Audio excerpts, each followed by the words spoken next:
Welcome to the second episode of Series 29, everyone. We're revving up to dive into the remaining 17 questions for L5R character creation. But before we get there, we have the usual announcements. First of all, thank you to everyone who voted in the Ennies this last week or so. We hope that shows like Asian Represent and multiple other great RPGs and RPG supplements that we featured on this show got your vote as well. Now we just have to sit back and wait for the results with bated breath.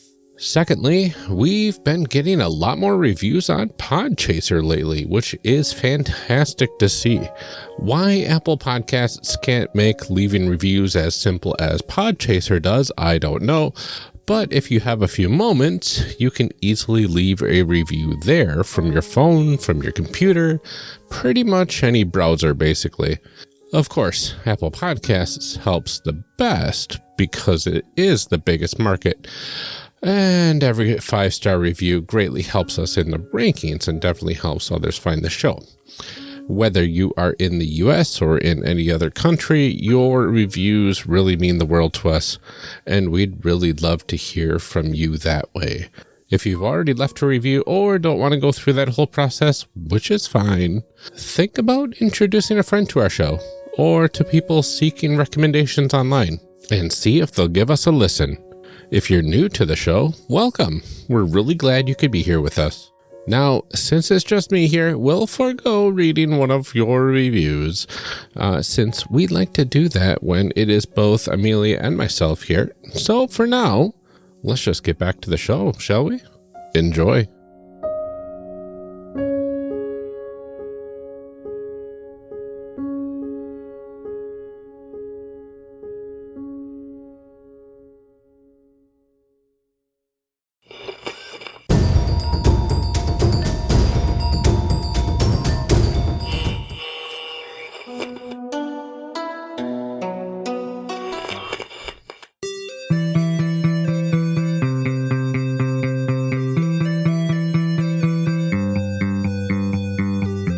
On the last episode of Character Creation Cast, David was creating a person from the Dragon Clan, part of the Tagashi Order, who learned from the Katsuki Investigator School. Amelia was creating a person who belonged to the Crab Clan, part of the Kuni family, who learned from the Kuni Purifier School. And I was creating a person from the Unicorn Clan, part of the Ide family, who learned from the Uchi Mishodo Master School. We're picking up right where we left off last time. Enjoy. So question 4, how does your character stand out within their school? And so what this one does is it gives you 5 little groupings of adjectives to kind of describe your character and how they did in their school while they were learning. And then those associate with a ring, depending on what you pick. So you have creativity, passion, and drive, increase your fire ring. Grace, eloquence, or empathy, increase your air ring. Adaptability, friendliness, or awareness will increase your water ring. Thoroughness, patience, or calm will increase your earth ring. Self-awareness, insight, or mysticism will increase your void ring. Interesting. Okay. So this tells a little bit about your character as a student, as they were learning this school skill and things like that they now know. Yeah. For me, of course, playing Tagashi Batman, the choice is obvious. It's my drive for justice. So you just choose one of the 3 adjectives, right? Yeah, I mean, really what you're doing is the mechanical part of it, so it doesn't necessarily have to be. It's just like that category of descriptors. So I'm going to go with the creativity, passion, or drive. I'm going to increase my fire ring and say that my character was incredibly driven. It's interesting. Okay. I am between creativity, calm, and friendliness. And that's 3 different rings. If you go with friendliness... I mean, your water ring, you can't increase anymore, but you can put it wherever. Exactly. Yes, which is very interesting. But I don't know if I want that to be like a defining characteristic of the character. I'm going to go with creativity. All right. That's +1 5. And where do I put that on the character sheet? Does it Does it matter? You just fill it into the ring. If you're not using the writing prompt version of the character creation, then it's just sort of you put it down. After this, yeah, I don't think I put the writing prompt one in our folder, Ryan. I'm sorry. Oh, that's fine. So after this, it gets a lot more thoughtful, sort of building your character, where they are in the world. Question 5: who is your liege, and what is your character's duty to them? This helps inform your giri, your character's sworn duty. Mm-hmm. This is usually shaped by your role. As such, I am going to choose that since my sworn role is courtier and a bushi, since I want this to conflict with sort of who my character is, I'm going to say that my character is, the sworn duty is, they're an ambassador. They're there to go into the world and be the person who sort of maintains peace.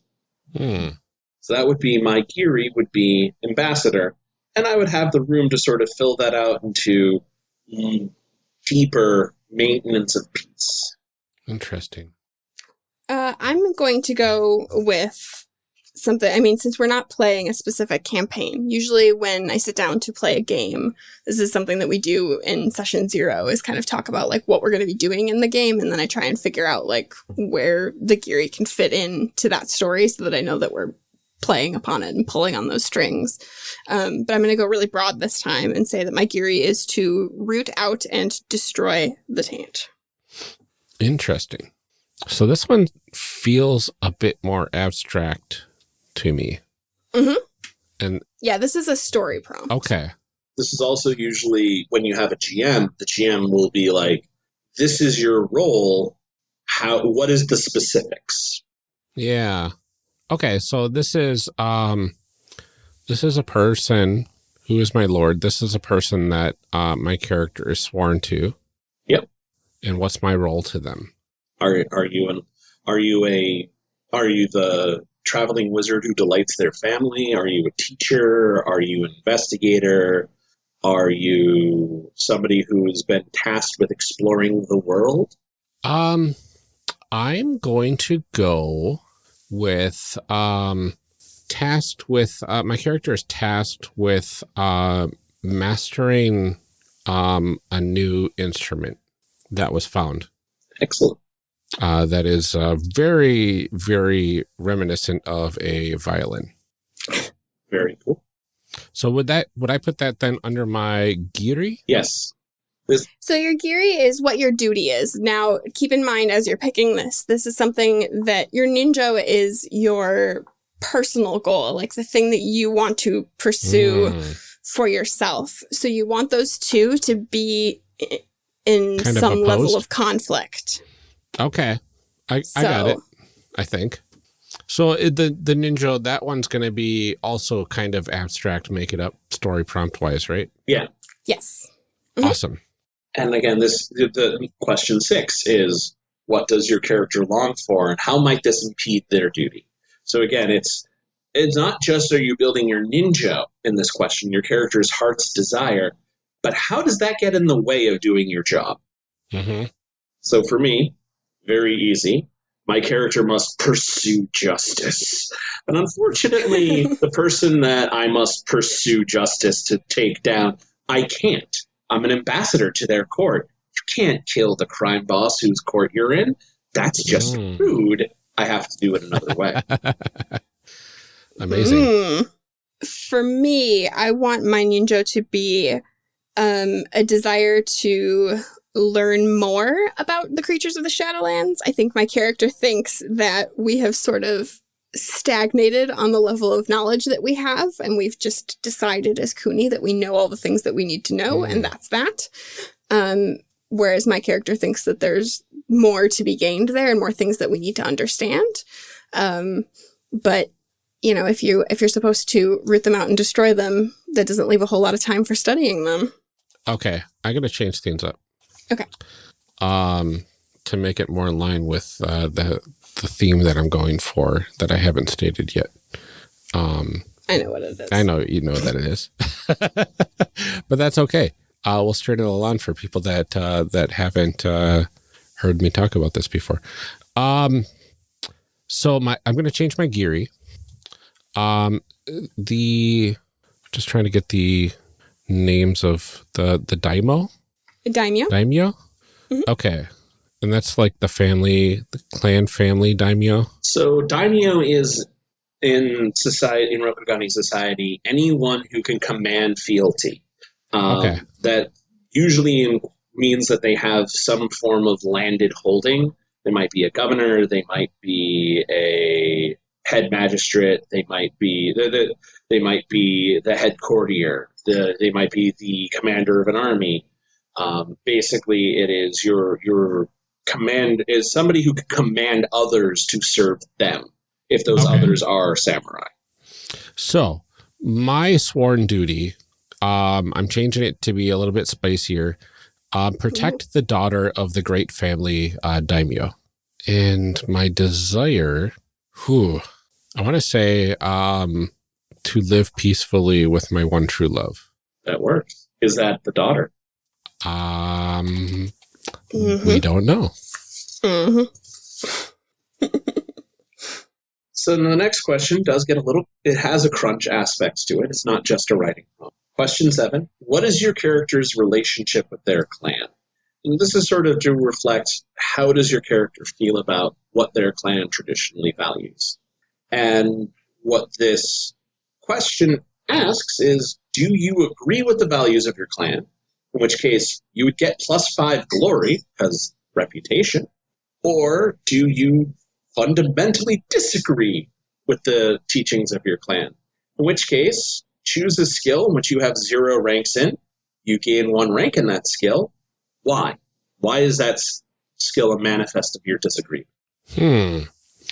Okay, so where would I know the Unicorn Clan's values? Is that back on the Unicorn That's back Clan where page? it describes the Unicorn Clan. Oh boy, that's way back. Okay, Yep. let me go back to that page. And like they talk about compassion is the most significant tenet of Bushido, of the Unicorn Clan. It's page 48 for you. For me, I'm going to Normally, say... Okay, go I ahead. was going to say, no, I've gone first previously. You should go. Normally, I almost always go with having a fundamental disagreement because I think it's interesting. But I think for this character, I'm not. I'm going to say that they believe in what their clan is doing. It is hard. And I'm going to take +5 glory. It is kind of hard to disagree with what the Crab Clan is doing. Right. I mean, as long as, like, in this timeline, they're doing what they're supposed to be doing. On the opposite flip side, it's kind of hard to disagree also with what the Dragon do, because the Dragon are, do your thing as a clan. You do you. You do you. But I want to do something that you tell me to do. But I am going to say that my Tagashi Batman does disagree very much with certain ways that which his clan does, which is they are far too tolerant of crime. Ooh. In this timeline, they're literally dealing with a growing heresy and a peasant revolt in their own lands.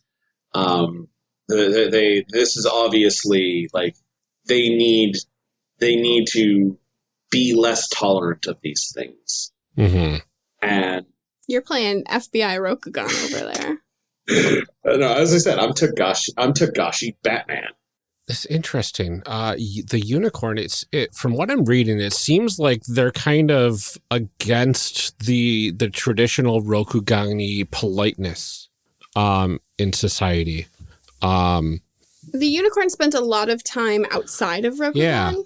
And so they've only like sort of very recently come back, and their culture and their values are very different from the rest of society. It seems like they're all rough around the edges and stuff like that.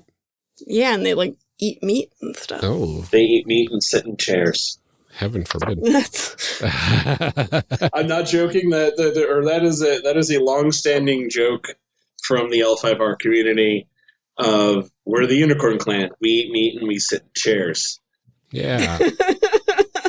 Because And on some level, the Unicorn Clan get a really bad rep for not being traditional Rokugani value. And to that end, they sort of wind up being the tokens, the token ethnic minority in Rokugan. Mm-hmm. And that, again, that's problematic that you have your token ethnic. But on some level, like, that's sort of what the rest of the clans treat them as, even though in many ways Rokugan has sort of stayed stagnant for centuries and is very deeply conservative. And then along you come the Unicorn Clan, who go like, hey, human life has value, people. And apparently that's a controversial statement. And oh man, I have so many things I could say about that. Yeah, because there's a lot that I agree with for this character, but there's some that I disagree with. So I think this is like overall, just like, do you have a total fundamental disagreement? Or I don't know if I have like a fundamental general understanding of I'm going to say that I'm taking a rank of tactics, because very much the hands-off approach does not agree with Togashi Batman. So there needs to be more focus on how to properly conduct war.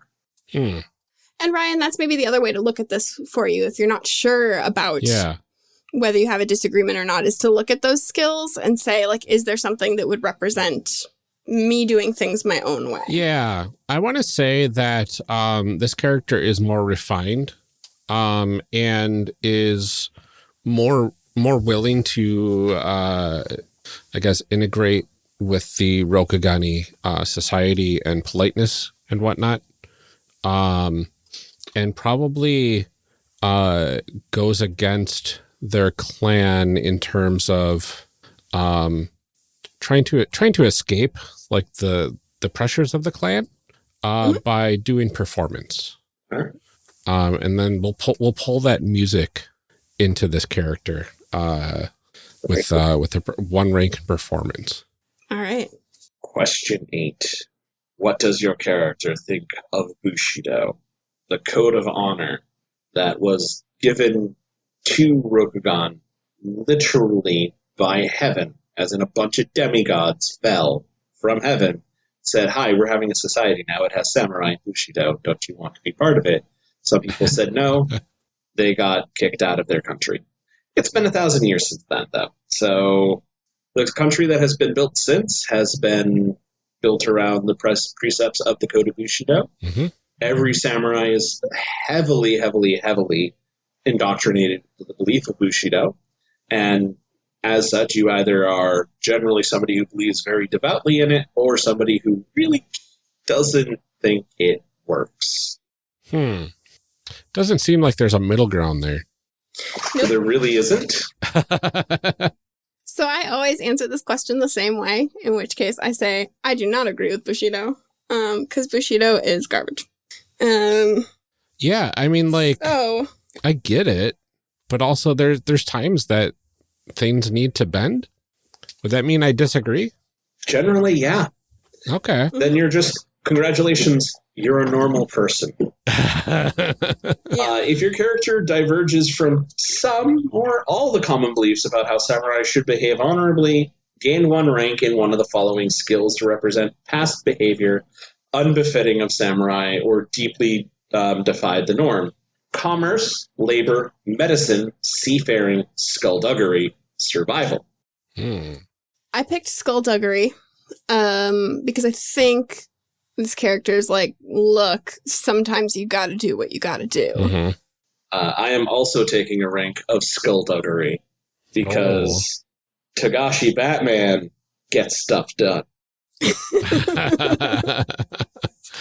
I am between a rank of medicine or another rank of survival, which would put me at 3. Survival is riding horses.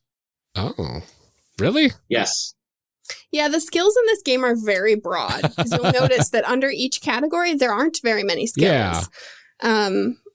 Compared to something like a Palladium game. What? Which which is Ryan's favorite game system. Yeah. There's nothing quite like a Palladium game there's- letting you roll everything. Everything. Yeah. Just let the RNG. 98%. Just let RNG take the wheel. Yeah. All right. I'm going to go with survival then, because I like riding horses good. All right. Now we get into, once again, one of the more writing promptish sections for the next 4 questions. 9. What is your character's greatest accomplishment so far? What this is this is to help you build your distinction. Distinctions are basically part of the advantage system. They're something cool that your character does, something that they are notable for, something they are known for. And there's a wide selection of what they are in the book. They're almost all keyed to a ring of some type. And this is there to sort of, the way they work is they give you sort of a flavor effect, like you might have a sixth sense, where you can just sense like something supernatural is going on. Ghosts like talking to you, that sort of thing. And if you are ever making a roll where it can apply, you can call upon your advantage to re-roll 2 dice after you've rolled them, but before you started selecting which ones. That is one thing I like about the advantages and disadvantages in this game is they're easy to keep track of because they all do the same thing mechanically. It's just a matter of when they do that thing. I agree that they're a lot easier than they were in the previous game, but I also kind of really don't like them compared to the previous versions because they're just very bland and there's too many of them. They're actually, I'm very strong of the opinion that I think the advantage-disadvantage system of this version was rushed and wasn't given enough time to really develop. And the fact that character creation involves literally getting 4 is a little daunting. Yeah, and I know that like I've spent a lot of time flipping through and being like, none of these are really what I'm looking for. And there have been a few times where I will make up my own. Yes. Just because I kind of know what I want, but I think making up your own is the best. Like I very much think that the advantages and disadvantages that they have in the book really should be just sort of guidelines. Mm-hmm. And there's also sort of the problem of like that. Why is there a ring associated to it? Is that just only on that approach? Yeah, unclear, right? Because it's like, well, I rolled with fire, but does it still count? Do I still get to re-roll if I want to? Or yeah, exactly.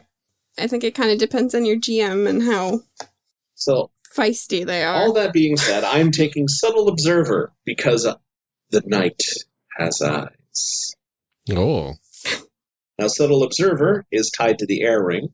It allows me to, as long as I can understand cues people give off while speaking, and I can read people's lips and facial expressions to understand what they are saying, even if I cannot hear them.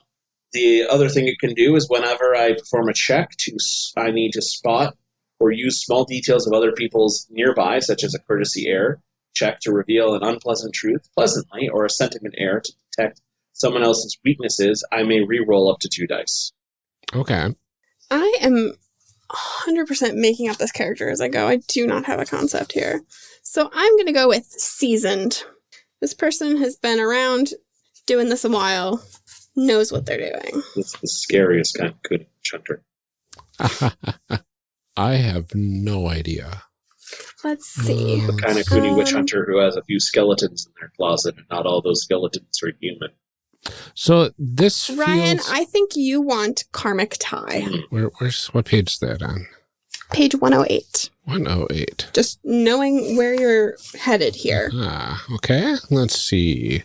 I'll apply to the character with Karmic Tie disc. And you have a supernatural tie with another character of your choosing, as if you had a sixth sense, and you can tell when the character to whom you are karmically tied is in danger or has died. Ooh. This is spicy. I like it. You always know the general distinction they are located in, or direction they are located in, even if they are separated from you by thousands of li. Yep. I'm guessing that's like miles or something. It's a measure of. Let me look it up. There's a Google out there that can tell me how long a li is. Let's see. When performing a check to act on behalf of the one with whom you share a bond. Okay. You may re-roll up to 2 dice. Oh, cool. Okay. I like it. Karmic time. I mean, you can certainly keep looking around. Yeah, I'm going to keep... I think that might be what you're looking for. Yeah, that's a very good one. I like it. So a li is referred to as the Chinese mile, and it is roughly a third of a mile. A little less than a third of a mile. But maps mean nothing in this game. Oh, God, we're having that argument. No, that's not my hill to die on. That's Jude's hill to die on. He can... I will say this about the new version. The maps may mean nothing, but they're so pretty. They're beautiful. I need to get my one from the beginner box framed. Yeah. Oh, boy. Welcome to Rokugan, where the art is gorgeous and the maps don't matter. My giant print of Shahai that I have above my bed. Fangirl. Not that I'm shaming. Yeah. I may have a price tag on a certain piece of artwork by Drew Baker that if I ever own a house, I have to buy. Ooh. But I have asked how much, and I've got a figure. And if that is still for sale, if I ever get a house, I'm buying it. And it's an oil painting, and it is beautiful. And it might... His art is so gorgeous. And he's just the nicest. He is the nicest, one of the nicest human beings I've ever met. Drew Baker, if you're listening to this, you are awesome and nice, and we love you. Also, and your art is so good. Also, thank you for listening. Also, yeah. So, question 10. What holds your character back the most in life? Now, this is an adversity. Similar to a distinction, this is a anti-advantage. It gives you sort of a flavorful downside, and if it ever comes up, the GM can make you re-roll 2 dice that show a success or an explosive success. If this causes you to fail, you gain a void. And again, they're usually things like you're being blackmailed or you've been cursed by a god. Or the other downside is you can pick these up in game because getting hurt in combat can leave you with these, which kind of sucks. So where do we put our advantages? It should be on either the second page, I think, under advantages. There should be a column for distinctions and a section for passions. Okay, so I see distinctions and passions. Yep, so that's your first one. So we're doing distinctions and adversities right now. They call them advantages and disadvantages, but there are 2 kinds of advantages. There's distinctions and passions, and then there are 2 kinds of disadvantages, adversities and anxieties. All right, here it comes. So I think that's where you're getting confused. Here it comes. That took a while, though. We're 2 hours into recording before you got too annoyed with me. This is the first thing I've been kind of annoyed at. Why isn't it just advantage? I get it. It's flavor, whatever. I really dislike this part of the game, this part of the system. I think it is one of them. And usually, picking these is where I feel like a character starts to come to life and starts to have a personality, but I don't like the ones that are in this book. You can create your own with your GM on page 137. Yeah. This is why... And it is easy because they all have the same mechanical thing, so it is very easy to come up with one and make it balanced or whatever. But this is kind of why I like the beginner set, because you get one. You get one. You don't have 4, you get 1. So I gotta go to... Tagashi Batman is choosing Scorn of Criminals. Oh. All right. Which is, I have earned the ire of a particular group which has seriously damaged my ability to work with its members or enlist their help. So, criminals hate me. Criminals hate him. Now, Number 6 will shock you. Now, mechanically, that is tied to the water ring. And this is important because I only have a water ring of 1, which makes it a lot easier for this to trigger a fail state in the rules, which is actually the power gamer goes, well, I want you to make me re-roll those, so that way it's more likely to cause me to fail, which just means it's more likely to get me those delicious, delicious void points. So I generally recommend choose a ring or choose a disadvantage that is based upon your lowest ring. And again, this is a flavorful thing that's supposed to show like a genuine weakness of your character. Something that literally holds them back and perhaps is the reason why they only have a 1 in that ring. Okay. Specific disadvantages. Okay. I kind of want to take some Shadowlands Taint, but I don't know if I can do Void Strike then. Or Jade Strike. I don't think Jade Strike. I think you can Jade Strike even if you're tainted. Let's see. You always could in the past. That's a change of the rules that'll be funny. It's like, no, Earthcom, we don't like you anymore. They won't go punching things for you. Because they're tied to the rings in this one too, so I want it to be my air. That is one of the things I do like about this, is that you have both the afflicted status, which ties to a ring, and the Shadowlands taint, which ties to a ring. So literally, as your character, basically the source of the corruption manifests in a particular way, tied to an aspect of your personality. And there's nothing in Jade Strike saying you can't use it even if you're tainted. Sweet. I'm going to take Shadowlands Taint Air. You have trouble sympathizing with other humans, but you can understand the emotions of corrupted beings easily. Bizarrely, Jade Strike doesn't affect... Oh, wow, that is so weird. It only hits otherworldly beings, not necessarily tainted ones. Oh, interesting. Yeah. It only lets you blow up demons, not like, zombies. Unless zombies have the otherworldly trait. So it's less about people who have gotten sick and more about killing actual demons. Lame. Yeah, you really can't test random people to see whether or not they have stayed too long in the Shadowlands anymore. They really learned that lesson, didn't they? Boy. One of the other things I kind of dislike about this, and a little bit of a soapbox here. Why, oh why, this is 2020, why, oh why is our disadvantage section phrased in a way that it is ableist? I.e., blindness, I noticed that. Deafness. Yeah. Muteness, yep. Muteness, mute, missing limbs. These are all presented as disadvantages. And the truth is, because these are disadvantages you can pick up through damage. And I very much dislike this aspect of it. And I was like, again, this is a problematic element of the game, that it's 2020. Why do we still have these things in our games? Not to say that we shouldn't have characters who are blind. I think it's very important to have these things in the game. But why are we punishing people mechanically for this? Yeah. And why are we requiring people to basically take these disadvantages to represent this stuff? Yeah. Yeah, I mean, and it's a hallmark of a lot of games, but you're right. Like, this is a new game. It has not been out that long. Yeah. This game came out in 2018. There is no excuse. We should have learned some lessons by now. So that being said, it's totally cool to be cursed by a god, though. I mean, sure, yeah. All right. I'm going to go with Lost Memories. That's a fun one. That's adversities, right? Yep. That is the only one I could find in there that even remotely was along the theme that I'm going for. Okay. Now, number 11. Oh, wait. We're still waiting on Amelia's form of Shadowlands Taint. What? Oh, it's air. Oh. I picked air. Good old air taint. Yeah. I can't sympathize with other humans.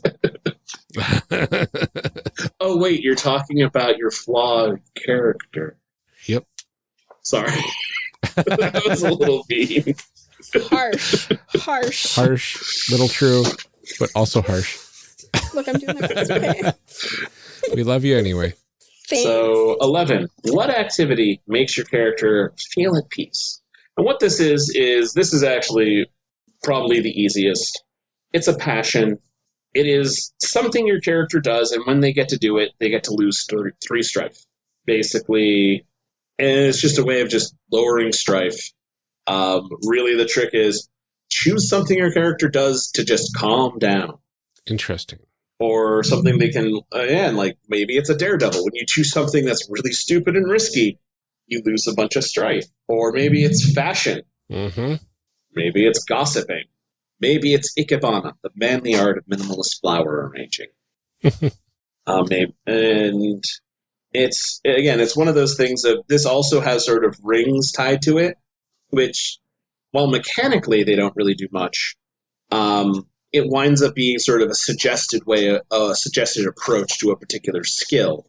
As such, I am going to choose team. All right, I'm going for brushwork. I like to. I picked fortune telling because that sounded fun. Very cool. And 12.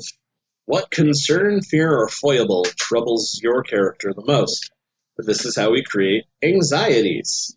Anxieties are like the opposite of passions. Anxieties basically are something that when you encounter it, it gives you strife. So maybe fear of death. Maybe it's dark secret, like my dark secret, that I am actually a masked vigilante who goes out into the night and delivers swift justice outside of the law as Tagashi Batman. The dark secret is the mask is your normal self. Yes. And basically when I am confronted with my dark secret, I get strife. Or when I have to hide it, I get strife. There was a comic panel I happened upon recently where Wonder Woman was using the lasso of truth on Superman and Batman and asked them what their name was. Superman said Clark Kent. Batman said Batman. Yep. Because that is his true self. Now I have a question. Is your character's anxiety painful honesty? Do you just get strife when you have to lie? No, I don't think so. I think my character is fine with lying. There was one in here. Jealousy, I believe. Ah, that's a good one. Yeah, that goes very well with the theme that I'm going for. And yes, again, by the end of it, like these questions do very much allow the character sort of form and see, like, really create these breathing, full characters.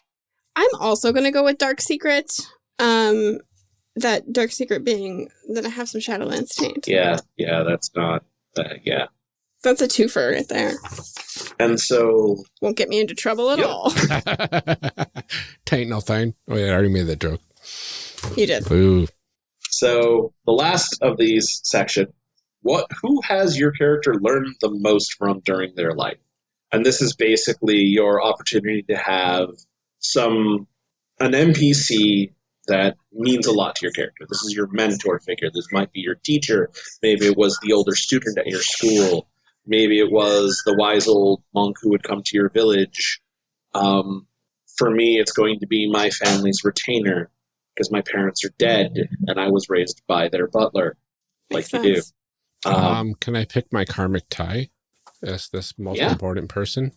Now, what this relationship does is it either gives you an advantage, so either a distinction or a passion related to that, or a disadvantage, so either an anxiety or an adversity, but also one rank in a skill that you get an additional rank of. Oh, okay. So I'm going to say that I'm not sure if they have it here. No, it's in one of the other books.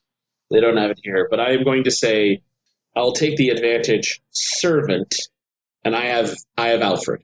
Nice.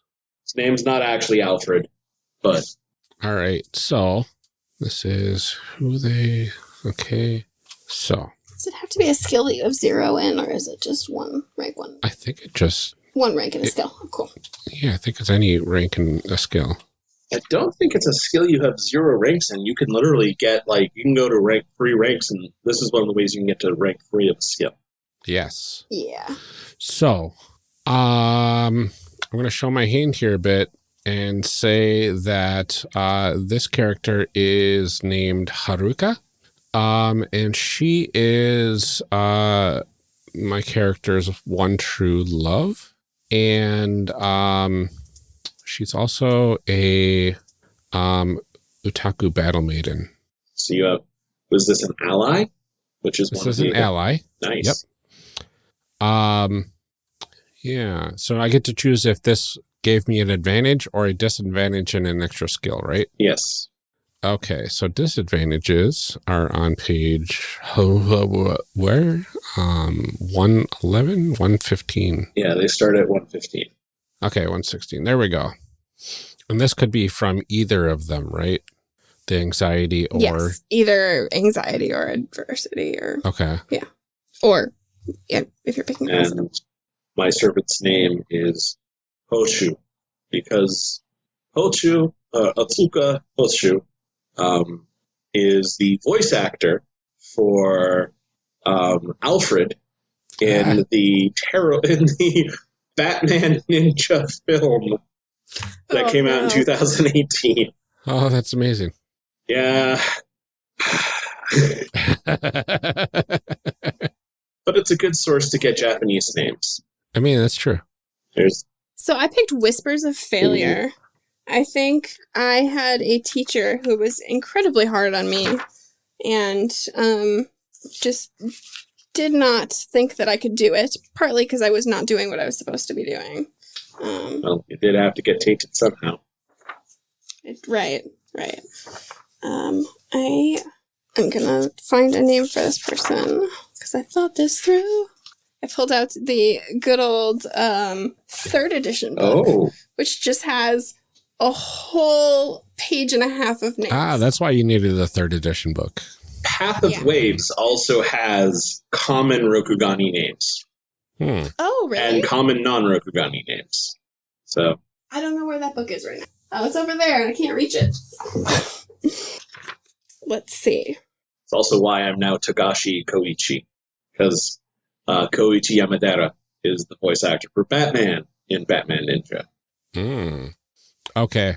And I have to go with phobia.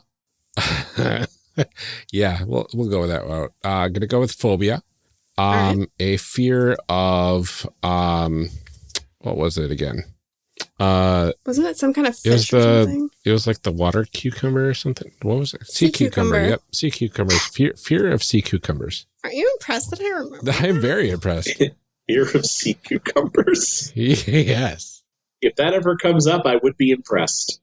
I know. I mean, it has to come up now that it's in there, right? If your GM was observant. Fair.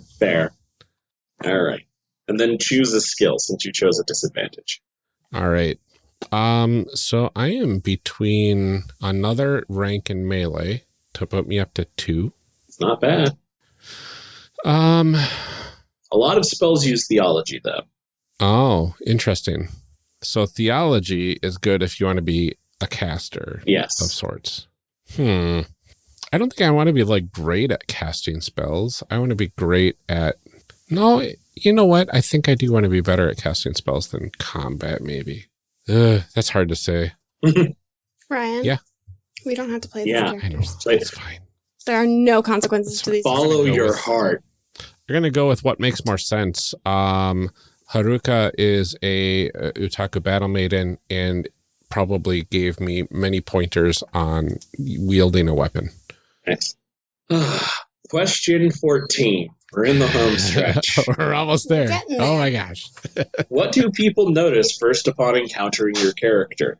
So this is sort of like something that's unique to your character. What is the first impression? And again, this is another one of those writing prompts.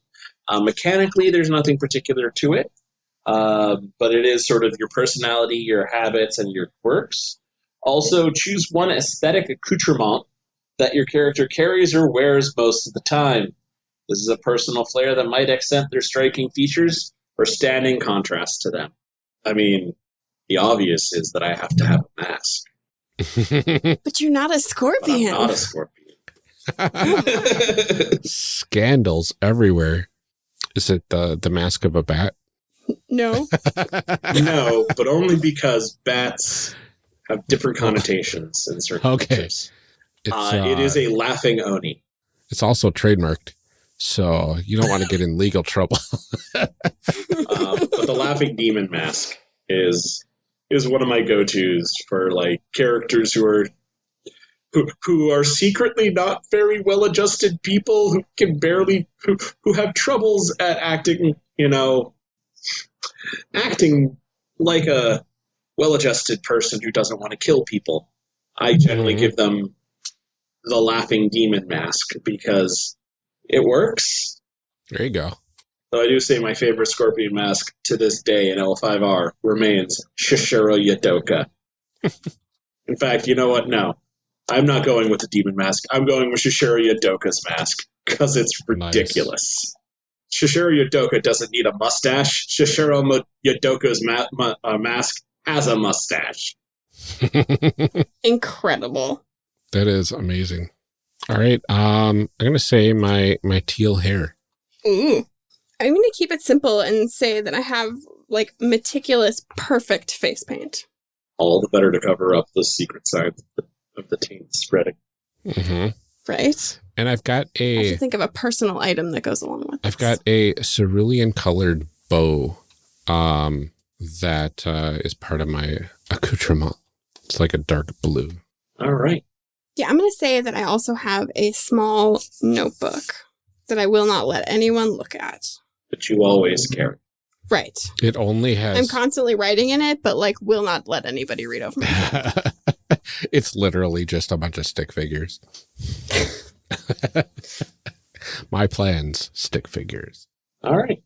Question 15. How does your character react to stressful situations?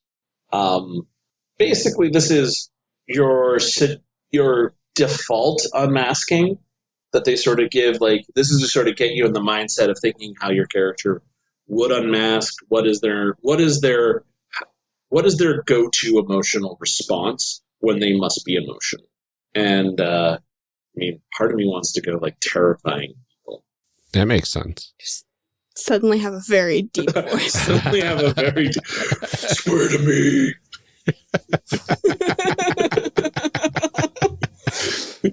Demand people swear to me. / question. Demand people swear to me / challenge their lies. I'm going to say that they just stop talking. If you're not going to say anything worthwhile, I'm not going to talk to you. I'm going to say my character, trying to figure out how to say it, like, they get cold and, like, speak with intent, I guess. Like they get, like, distant like and... little icy and... Like, clipped? Yeah, clipped and... Yeah. Curt. Like, to the point. Yeah, curt. Kind of, maybe matter-of-fact type of stuff. Like, gets right to the point. All right. What are your character's pre-existing relationships? This is question 16. What is your character's pre-existing relationships with other clans, families, organizations, and traditions? This is a lot. Yeah. So this question would be a lot better served if we were sitting down and doing this as part of a session 0, because this is where we would start to create, like, those group NPCs and things like that. It's a little hard in doing something like this where it's just character creation. Yeah. I would say for me, the mechanical thing on this, after you've sort of finished, is choose one item rarity 7 or lower that your character received as a gift from one such group, took in battle fighting against them, or otherwise relates to or symbolizes the character's past / ongoing relationship with them. Add this item to your starting outfit. Oh, very interesting. So I'm straight up taking poison. Sweet. Vial of noxious poison. So item can be a weapon? It can be. Now, the interesting thing about this is since it adds it to your character's starting, it's generally assumed in any downtime action, you can basically get your starting equipment as long as you have access to your clan, family, resources, that sort of thing. So unless they are specifically destroyed and they're like a unique, irreplaceable item like a katana or a wakizashi or something like that. So I'm trying to figure out, like, do I want another weapon? Do I want to finally get my my sweet trident, or do I want some armor? Was your trident given to you by a family member? Because again, this is like a gift. This is something that somebody has. Did you take it in battle? Very much for this, the poison, his Tagashi Koichi's poison collection has very much been taken from the various shinobi that he has personally killed as or from various sort of fireman gangs and drug dealers and things like that he has personally hunted and killed in the night. Mm-hmm. As while Batman may not kill people, Tagashi Koichi does. I'm going to say that at one point, I assisted a group of Yasuki merchants with some Oni problems, and as a gift was given a divination kit. All right. Yeah, I think I'm going to go with the reason why I'm tasked with protecting the daughter of the great family daimyo is because I stepped up and saved her life once. And as a gift, I was given this trident in order to better protect her. All right. Part 6, Ancestry and Family. We're almost Question there now. 17. How would your character's parents describe them? So, again, this is sort of like, what would your character's parents say about them? What would they think about what they are, how they do things? It's important to sort of think about it in terms of your family. And again, this is just more relationship fodder. Mechanically, gain 1 rank of 1 skill in which your character has 0 ranks, and determine whether your character's parents approve of this extracurricular interest or see it as a regrettable deviation, and why. Whoa. Okay. Yeah. More skills. Yeah. For Tagashi Koichi, I am taking martial arts unarmed 1 rank, which my parents would approve of because, well, they're dead, but, I'm supposed to be a good Tagashi. Now I'm still a member of the Tagashi Order. I don't know. It's complicated. So my parents were probably, you know what? Since anyone can be a Tagashi, I'm an ex-Scorpion. All right. Nice. My character was born a Scorpion. Tagashi Koichi was born a Scorpion. He has his father's mask, and it happens that they were both murdered. I was raised by basically the peasant servant, and basically was called to the Tagashi Mountain. Oh, wow. Because that's what you do when you are a reincarnated Togashi. I like that. And though I have assumed the identity, though I have become a Togashi, I was not suitable I did not have the proper focus to be able to train properly as a monk. So I was sent down to the Kitsuki because I wanted to pursue justice. Mm-hmm. So, Batman. So I would think that my parents would probably disapprove of my pursuit of justice, including mastering the ways. But very much my greater family would think that the Dragon Clan would approve. Mm-hmm. Interesting. So you just pick a skill that you don't have ranks in, and you choose whether your parents are happy with it or not. Basically, yeah. Okay. I'm going to say I took a rank in culture. I'm going to say that my parents tried really hard to make me a decent, personable human. It didn't go well. I'm just not a people person, but they tried. All right. I'm going to pick theology, I think. And I'm going to say that my parents were fairly devout to their religion. So that kind of rubbed off on my character a bit, and they would probably approve. Nice. Question 18. Who was your character named to honor? So this is basically the name that your character has in society, which usually is there to honor an ancestor, a role, somebody of importance to the family, that sort of thing. Sometimes you have a choice of this, sometimes you don't. Mechanically, what this translates to is break out your D100. Break out your 10-sided die. It's time to roll on the heritage table. I love the heritage table. I want a heritage. So the heritage table is a long-standing tradition that has existed inside Legend of the Five Rings RPG from the first edition, where basically you have a table of random results to determine what your character sort of inherits from their family. Traditionally, in the first edition, when it was first put in there, you had to roll on it. You had no choice. And it was known as not all heritage tables are built equally.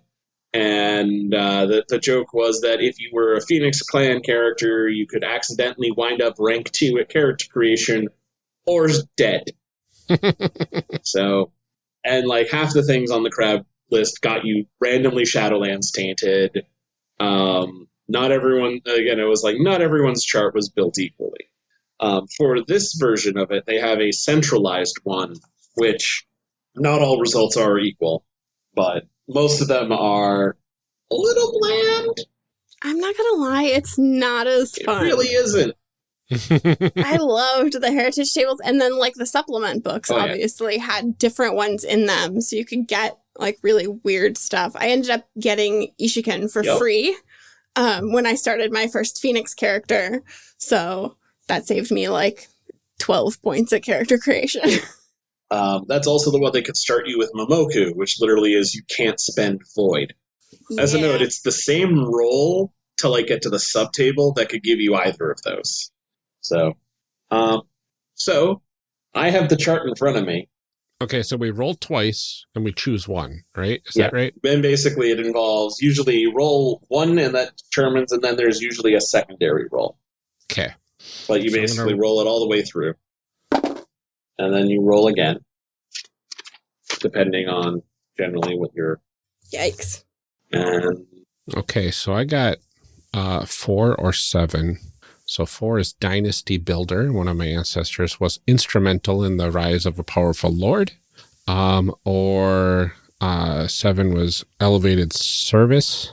One of your ancestors was possibly a commoner who was elevated to a samurai by marriage or mandate of a daimyo. I think I'm going to go with Dynasty Builder. That actually works pretty well, I believe, with the theme. And then I have to roll a d10. And that will tell me what skill I gain. I gain a social skill. And but it also gives you a social benefit and a social problem of you decrease your glory by 3 and increase your honor by 3. Oh, interesting. Yeah. Oh, no, that's for the 7. Oh. So for 4... 4 is decrease your glory by 3. It's just bad stuff. That's not bad. So I got either Dynasty Builder or Stolen Knowledge. Oh, I know what you're picking. I want Stolen Knowledge, so I decrease my honor by 5. And then you roll to see what kind of technique you get. And y'all... Nice. What'd you get? So I get to learn some Maho. Oh. Yes. I'm very excited. You got Maho. I got Maho. Happy for me? I get to choose from Wondrous Work, which is one of your ancestors created a piece of great beauty and that one renowned for your family, or Glorious Sacrifice. Your ancestors perished nobly in battle, and one of their signature items vanished with them or was lost in the subsequent years. And we all know what Batman lost. He lost his family. He lost his parents. Uh-huh. So I'm taking Glorious Sacrifice. And I roll an 8, so I get another item. Ooh. Oh, I wanted a boat. That's what happens when you roll a 10. You can get a boat. A boat is an item. Sometimes it's a boat. And basically the way that works is it's somewhere in the world. I would work with the GM. They would choose one quality, and I choose one quality, and the GM chooses one quality. I do not know where the heirloom is, but could later reclaim it during the campaign. So we won't go through that, but I still love doing things like broken, when it's like, you have an estate. It has the broken quality, or the damaged quality. Uh-huh. Or the holy quality. Oh, it's a really nice place. Yeah. Yeah. Mundane. Your home is just really kind of boring. So I rolled a 7, which is games, under Dynasty Builder. So I gain +1 in games. And I'm thinking that comes from my time playing chess. Nice. Which is nice. And then the Dynasty Builder goes very well, where if people haven't caught on yet, I am making Sailor Neptune from the Sailor Moon anime series. And the lore of that is that these characters are reincarnated from previous iterations of themselves from the Silver Millennium Kingdom. And they were responsible for protecting and raising that kingdom to kind of a glorious, peaceful time, which eventually fell. One of the saddest things about Legend of the Five Rings, or RPG right now, is that there are no Sailor Scout alt universe rule sets for this game. There is no Magical Girl alt rule set for this game. There is no high school anime alt rules for this game. Yeah, but Path of Waves now gave the option of how to make your own schools for this game. So I am waiting for the day that they actually finally, if they hopefully fingers crossed, they actually do L5R RPG Forge like they did for Genesis Forge. And they just give you a platform where you could just come up with some amazing stuff and post it. Yeah, absolutely. And share it with the community. I think we need more Magical really Girl content. And if we don't, I'm just going to force it in there anyway. No reason not to. Exactly. Hot-blooded anime action. That is the name of this game. All right, 19. Almost there. What is your character's personal name? After you've chosen the name of your ancestor your character names honors, choose your personal name derived from it that your character will be known by. It might be the same name or an alteration with significance to the character. This is name your character. This is basically name your character. I'm just going to shorten Koichi to Ko. I'm just going to go with Michiru. Yeah. I picked Tomoe because I could. Yeah. So. And finally, question 20. How should your character die? How should your character die? Now, if I remember 4th edition, it was a little more certain, right? How will? It was how will your character die? Yes. That's a very interesting change. I agree. Yeah. And one I don't necessarily agree with. Yeah. Yeah, I liked the finality and the... You knew your character's endpoint. Yeah. It's basically like opening up the last chapter of a thick novel and reading that chapter before you read the rest of the book. And again, even if that's not how your character actually winds up dying, because I'm quite frankly certain that my friend who died in one of my campaigns never expected to die on a boat hit by a fist of Asanowo in the middle of the ocean. But who could have called that? Was not on my bingo card. But that the concept of living life facing death is very much part of this game and is part of sort of the emotional heart of this. And it gives the urgency to strife, gives the urgency to the conflict of your worldly desire versus your sworn duty. You're on a ticking clock. The world is changing. Time is moving forward.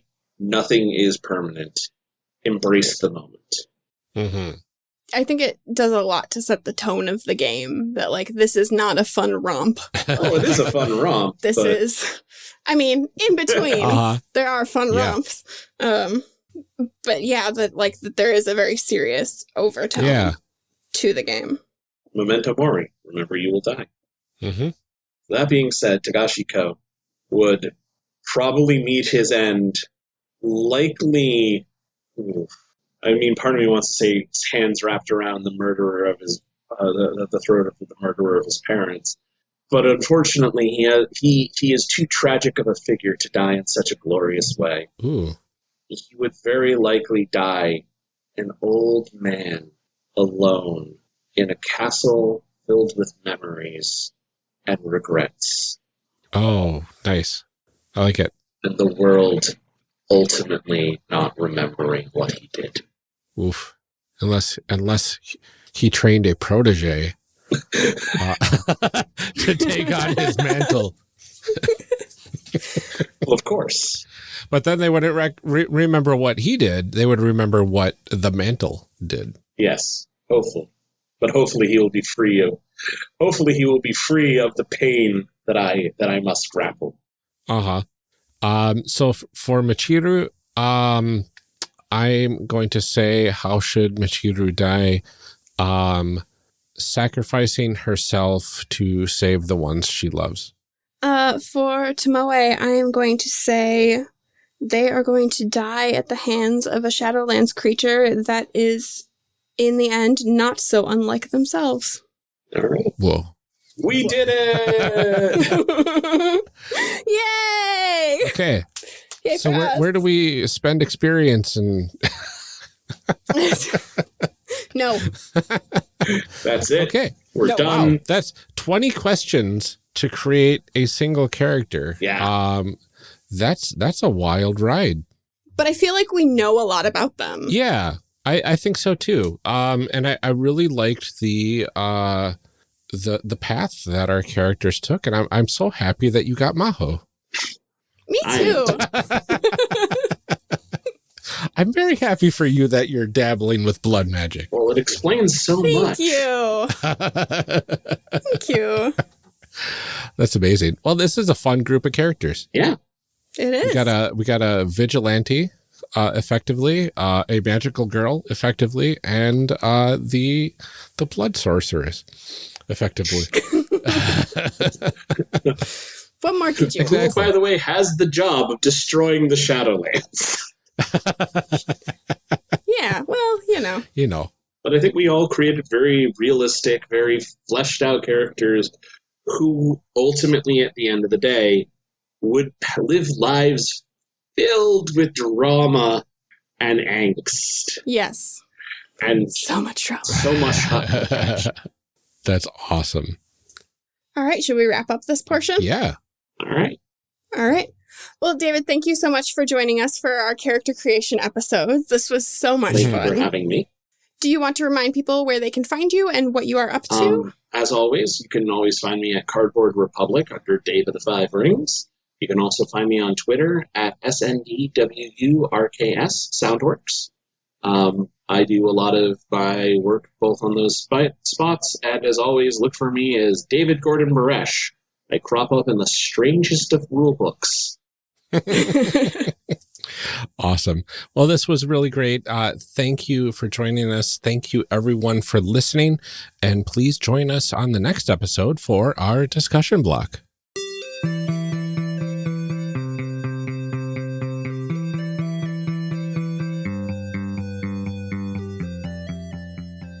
Character Creation Cast is a production of the One Shot Podcast Network and can be found online at www.charactercreationcast.com.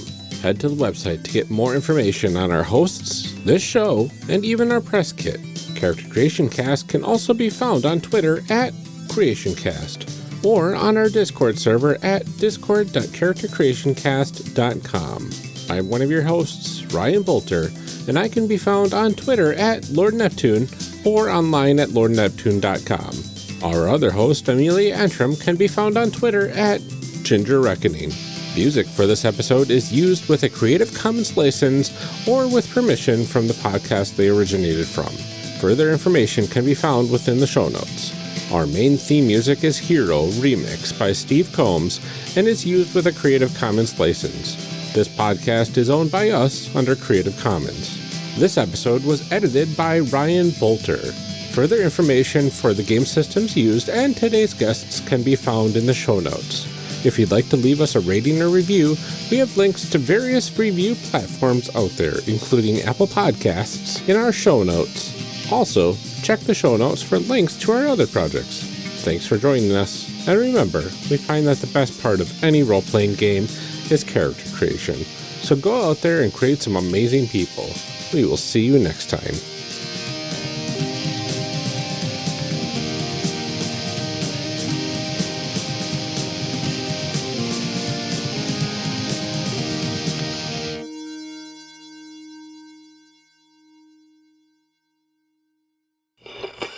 Now Now we gotta read some show blurbs. Show blurbs. Show blurbs. Show blurbs. Show blurbs. Character Creation Cast is hosted by the One Shot Podcast Network. If you enjoyed our show, visit oneshotpodcast.com, where you will find other great shows like One Shot. The most fun way to learn about new games is to play. On One Shot, you can discover the amazing variety in RPGs by listening to actual play. Every week, James D'Amato brings you a new episode with a talented cast of improvisers, game designers, and other notable nerds. At least once a month, One Shot features a new system exploring a wide variety of genres. The stories are self-contained, so you can jump in anywhere, and it's a great way to find your new favorite game. Discover the magic of RPGs with One Shot in your favorite podcast app.